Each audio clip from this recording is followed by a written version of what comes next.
Kecha 67 yoshga kirgan bemorim, ya'ni tekshirishlardan o'tayotgan bemorim aytadiki, men 67 yil ichida biror marta doktorga bormaganman deb maqtanmoqchi.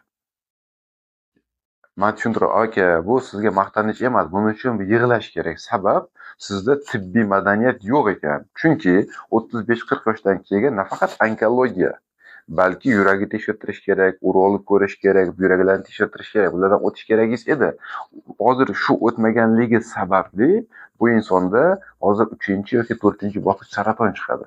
Tekshirishlar mobaynida. Shuning uchun doktordan bormaganman deb qottalik qilish kerak emas. 35-40 ga kirdingizmi, albatta doktorda 1 yilda 1 marta yoki 2 yilda 1 marta tekshirishdan o'tish kerak.